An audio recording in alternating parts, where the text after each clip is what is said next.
दिल से कहता रहो। हाँ, दिल से कहता नहीं।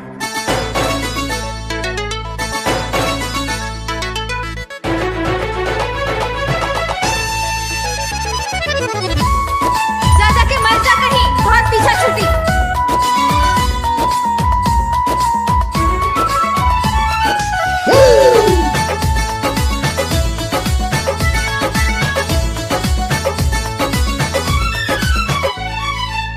सुखता नस त पिया तो निराश न तो जाम हो जाई।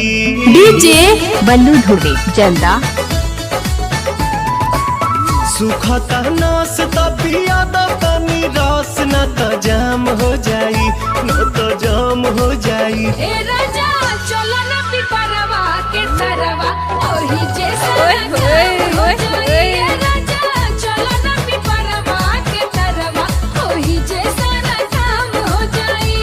जानी बात टरकाव यही लागे ढरकाव रानिया जुरी में उठावा के पानी।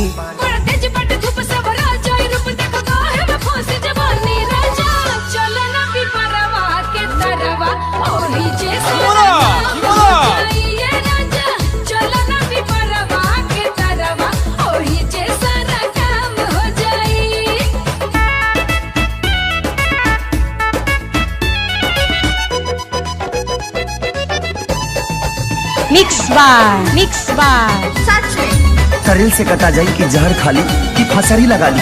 आखिरी वाला ठीक रहे, तस्वीर लगा ले। फसरी ओढ़ा के ओढ़निया तू काटे दाना चनिया, तुहारो के आई मजा आए हो मोरे धनिया। डीजे बल्लू ढोले जल्दा। ओढ़ा के ओढ़निया तू काटे दाना चनिया, तुहारो के आई मजा आए हो मोरे धनिया।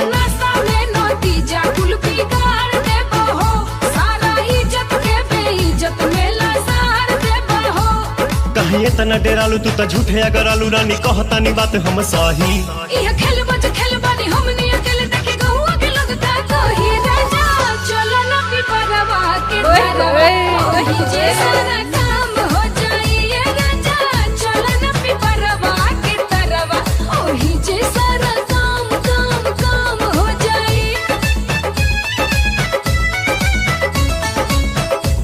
हम तो परेशान हो गए बारी तरह से।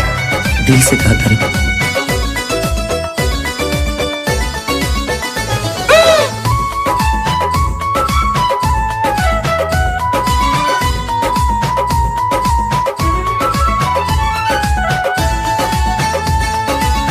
गाल धके मस कब तब जाके घस कब, सपना में देखल चीज सोझावा से चस कब।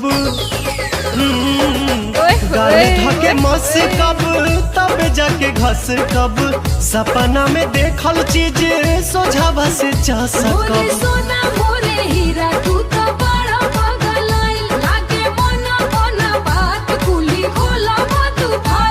बाटे खड़ा दोपहर मन मारता लहर रानी मनवा के कोई से मनाही। छोड़ जाए दाई जान चल कइलो ने मन अब कइलो न जाता नहीं। राजा चलो ना पिपरवा के तरवा ए सुन तो सारा काम हो जाई। राजा चलो ना पिपरवा के तरवा ओही जे सारा हो जाई। डीजे बल्लू ढोले जल्दा।